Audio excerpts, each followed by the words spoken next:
समय समीप है। त्रेता युग अंत की ओर जा रहा है। युग परिवर्तन होने वाला है।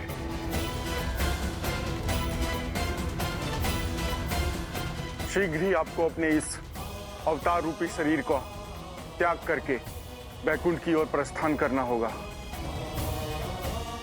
जहां देवी लक्ष्मी आपकी प्रतीक्षा कर रही हैं।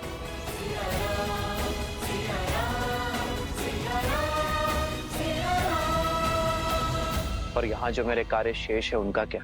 लव कुश और बाकी सभी वंशज कुछ ही समय में शीघ्र ही कौशल को संभालने योग्य हो जाएंगे। जैसे ही आपका ये कार्य संपूर्ण होगा, वैसे ही आपको अपना ये शरीर त्यागना होगा और उससे पूर्व वैकुंठ में आपकी सैया को सज्ज होना होगा।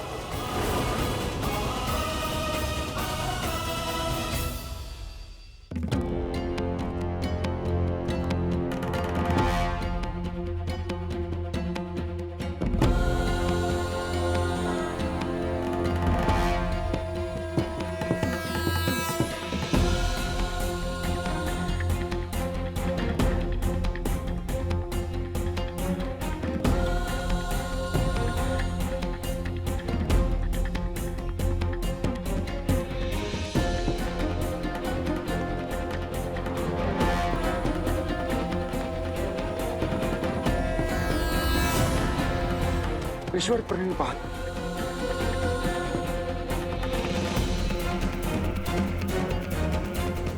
ये यहां और इस समय कहीं क्रोधित ना हो जाए।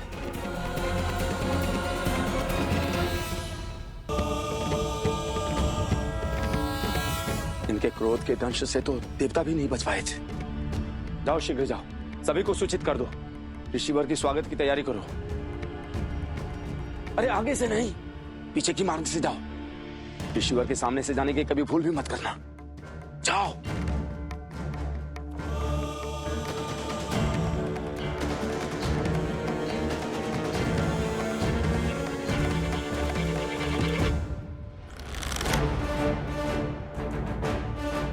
हालत से दूर हटो दुष्ट, अन्यथा तुम्हारे प्राण हर लूंगा।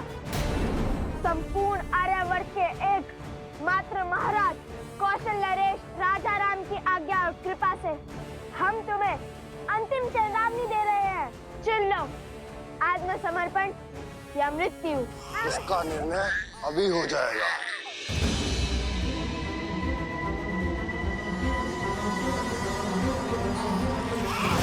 पुत्र!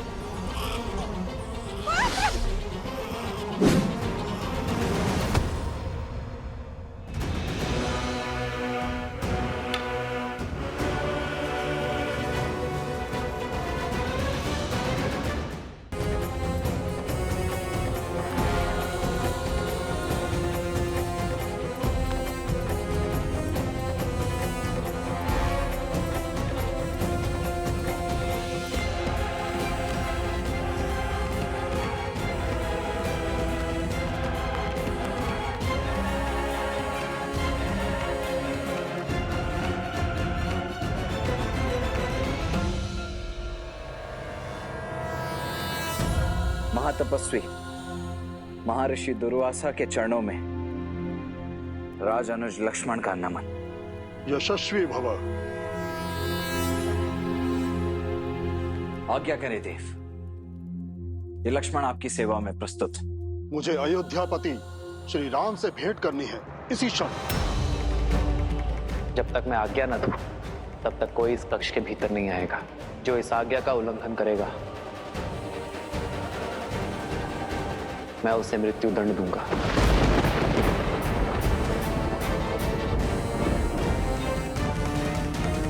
अंतिम चेतावनी दे रहे हैं। चुन लो, आत्मसमर्पण या मृत्यु। इसका निर्णय अभी हो जाएगा।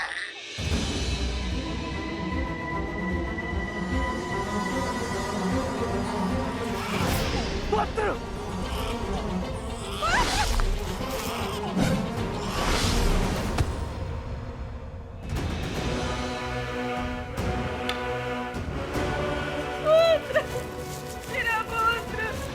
आसुरन!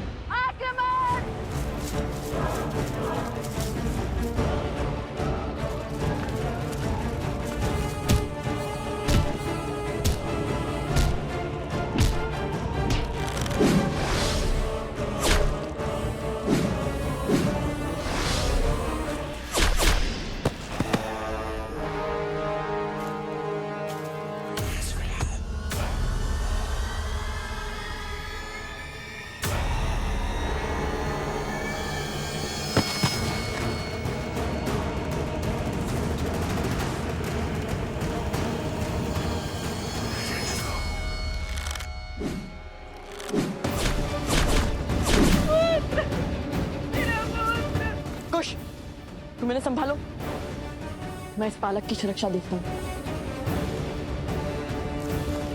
सावधान!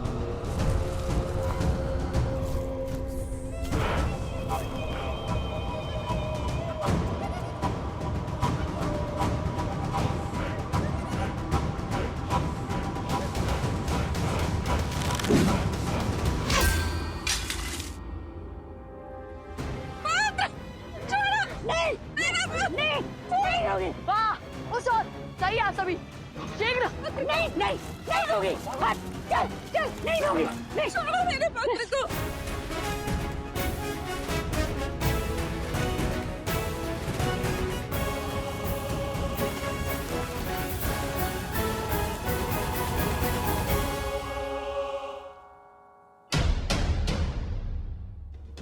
सावधान!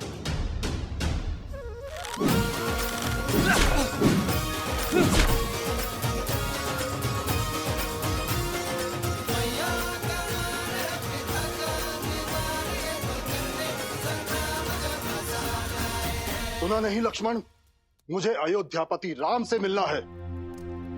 द्वार खोलो राज अनुज। क्षमा करें महर्षि, परंतु मैं इस समय आपको भीतर जाने नहीं दे सकता। जानते नहीं किसे रोक रहे हो?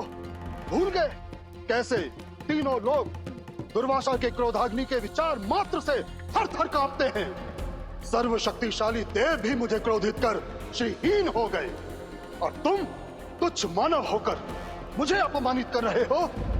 जिस दुर्वासा के समक्ष संसार समर्पण कर देता है, उसके समक्ष तुम एक छोटे से राज्य के नरेश के भी अनुज, तुम मुझे क्रोधित करने का दुस्साहस कर रहे हो। क्षमा करें ऋषिवर, परंतु क्रोध की ऊंचाई क्या होती है ये कम से कम लक्ष्मण को तो नहीं सिखाई है, क्योंकि क्रोध पर केवल आपका ही एकाधिकार तो नहीं है।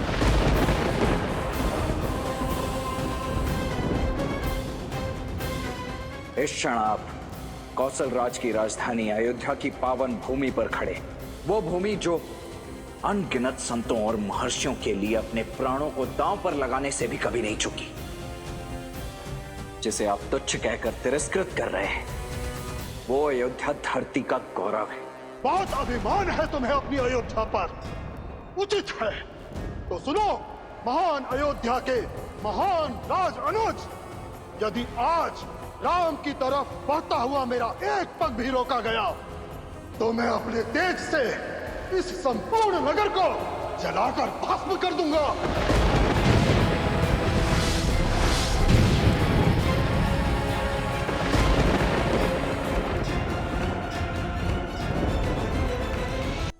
देखिए एकता की शक्ति। जब धर्म एकजुट होता है तो अधर्म को अपने घुटने टेकने ही पड़ते हैं। और स्मरण रहे, संकट चाहे जितना भी बड़ा हो, यदि हर व्यक्ति उसके विरुद्ध खड़ा हो, यदि समाज एक परिवार की भांति उससे लड़ रहा हो, तो उसका हल संभव है। जब तन मन से भय नहीं निकलेगा, तब तक यूं ही या असुर आपका लाभ उठाते रहेंगे। हमसे हमारी संतान और हमारे परिवार को छीनने वाले इन असुरों को जीवित जला देना चाहिए। मेरी पत्नी एक माता से उसके पुत्र को पृथक किया इन्होंने। अच्छा, और वहाँ हाथ में क्या करने वाले थे भूल गए?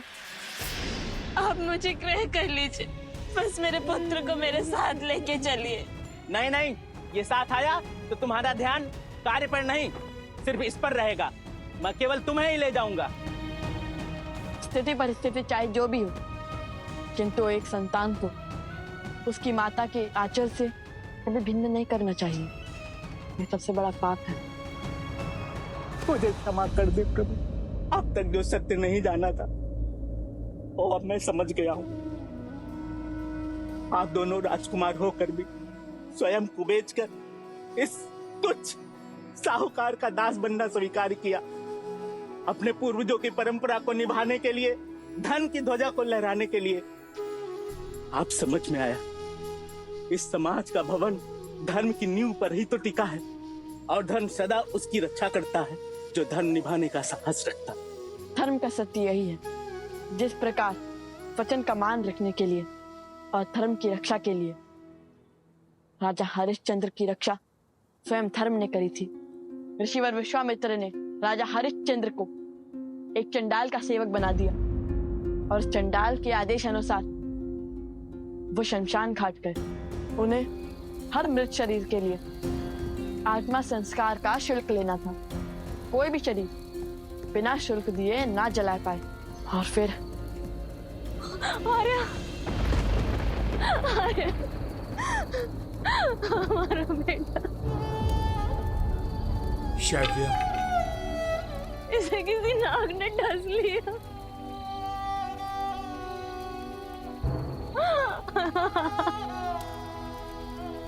पुत्र,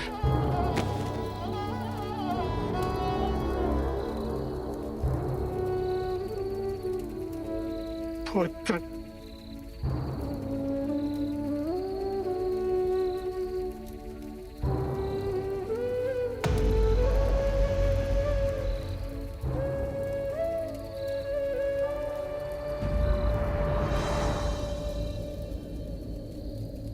आपको इसके दाह संस्कार का शुल्क देना होगा देवी।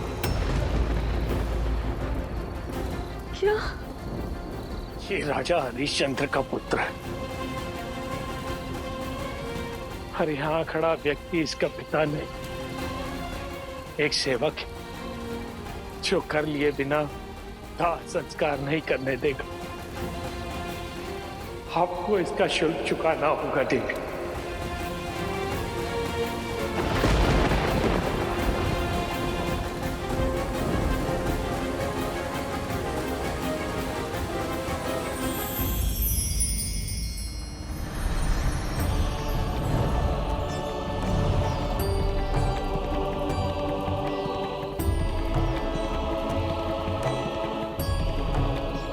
राजा हरिश्चंद्र, आपके लिए परीक्षा की हर सीमा पार कर दिया, और आप हमारे हर परीक्षा में सफल हुए।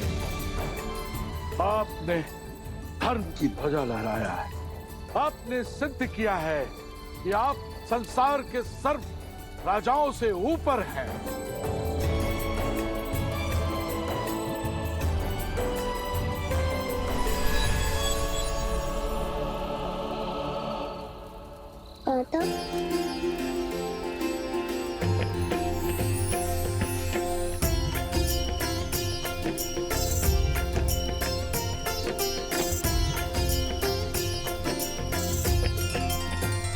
राजा हरिश्चंद्र की धर्म की प्रतिनिष्ठा ने उन्हें संसार कद में सबसे ऊंचा बना दिया। विश्वामित्र जी ने उन्हें अपना राजपाट सब वापस दे दिया, और उनकी दया नीति के कारण देवता भी उनके आगे नतमस्तक होने को सच थी। आइए राजा हरिश्चंद्र, स्वर्ग में आपका स्वागत है। मुझे कहना होगा, आपका राज्य न्याय और धर्म से इतना परिपूर्ण है कि उसे केवल धरा पर ही नहीं, यहाँ स्वर्ग में भी स्थापित होना चाहिए।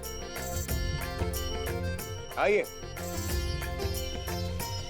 आपके आने से मेरे स्वर्ग की शोभा और भी बढ़ गई।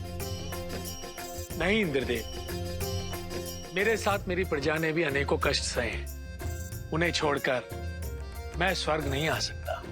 उचित है। ऐसी स्थिति में यदि आप चाहें तो आपके साथ आपकी प्रजा एक दिवस के लिए यहाँ स्वर्गलोक आ सकती है। और ये कथा संसार को सिखाती है कि वचन देने से पहले विचार कर लेना चाहिए, और यदि वचन दे दिया तो हर स्थिति परिस्थिति में अपना वचन निभाना चाहिए। हम दोनों भाई राजा हरिश्चंद्र के पदचिन्हों पर चलते चलते यहाँ तक पहुँच चुके हैं कि हम हर शुभ कार्य में अपनी सहायता दे सकते हैं। हे राजकुमारों, यदि आप दोनों नहीं होते, हम अपने पूर्वजों की धरा को त्याग कर, लज्जा से अपना सर झुकाकर अब तक पलायन कर चुके होते। अपने पूरे गांव की ओर से मैं आप दोनों से विनती करता हूँ कि आप मेरे इस गांव के सिंहासन को स्वीकार करें। हाँ हाँ आप ही हमारे महाराज हैं। यदि भस्म करना चाहते हैं तो मुझे कर दीजिए, परंतु मेरी मातृभूमि के लिए ऐसी अनर्थपूर्ण बातें मत कीजिए। आपके क्रोध का कारण अयोध्या नहीं है, फिर क्रोध की दृष्टि अयोध्या पर क्यों?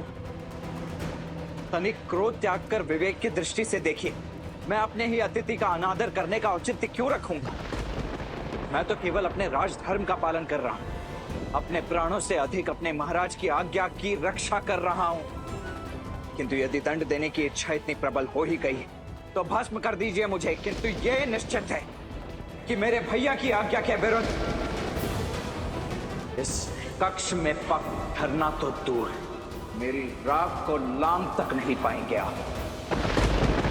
समझ गया, तुम्हारी इच्छा अयोध्या का अंत है, तो वही सही, अपनी अयोध्या को चलते हुए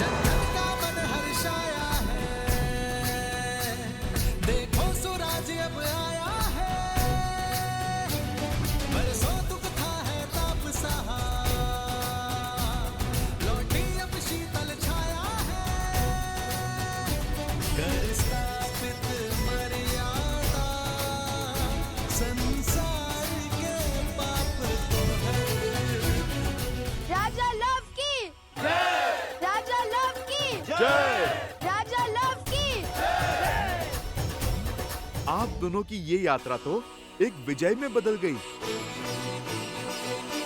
आप दोनों ने मलेच्छों का संहार कर असंभव को संभव कर दिया। आप दोनों ही धन्य हैं। ऐसे असंभव को संभव करने वाले कुमारों को पाकर कौशल राज्य ही क्या, संपूर्ण भारतवर्ष धन्य हो गया। और राजकुमार लव के साहस के लिए आज से ये स्थान लवपुरी के नाम से जाना जाएगा। लवपुरी के महाराज लव की, लवपुरी के महाराज लव की।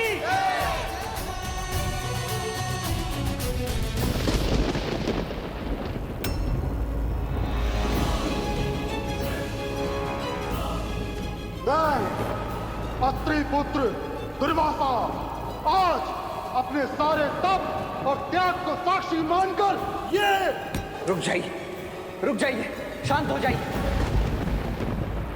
मुझ पर आए क्रोध का दंड अयोध्या को क्यों? शांत हो जाइए ऋषिवर, तनिक धैर्य रखिए।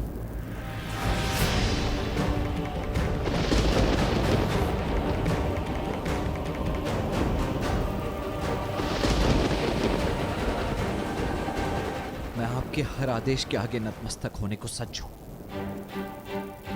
कृपा करके शांत हो जाइए। अयोध्या को अपने क्रोध की अग्नि में मत भस्म कीजिए।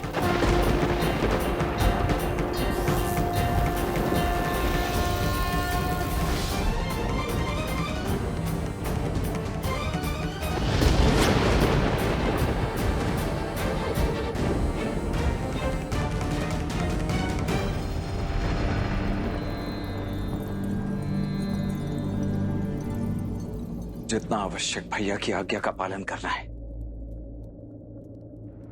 उतना ही आवश्यक अयोध्या की रक्षा का धर्म भी है। मैं क्षमा प्रार्थी हूं ऋषिवर, कृपया अपना क्रोध त्याग दीजिए।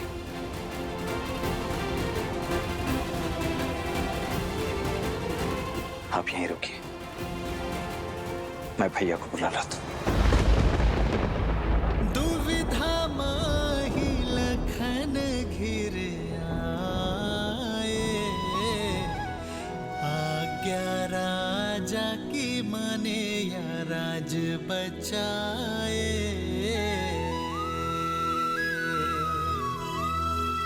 रघुकुल मांगे सबसे अगन परीक्षा, प्राण देने साज लखन बचाने अयोध्या।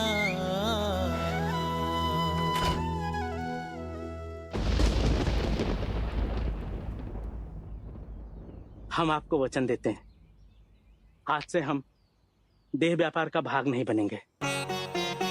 और यदि कोई हमारे समक्ष भी इस पाप पर आतुर हुआ, किसी मानव को बेइज्जता दिखाई दिया, किसी माता को उसके संतान से भिन्न करता पाया गया, तो हम सब उसका विरोध करेंगे। अति उत्तम। आप सबने हमें इतना प्रेम दिया, स्वीकृति दी, इतना सम्मान और सत्कार दिया, उसके लिए आप सबका कोटि कोटि धन्यवाद। इस स्थान को छोड़ने का मन तो नहीं कर रहा है, किंतु अपनी यात्रा को संपूर्ण करने के लिए हमें आगे बढ़ना होगा। और जब तक मैं ना लौटूं, तब तक मेरे राज्य का कारोबार आप और आपकी पत्नी संभालेंगे। अब से लवपुरी का दायित्व कुछ समय के लिए मैं आपको देता हूँ। महाराज लौकी, महाराज लौकी, महाराज लौकी।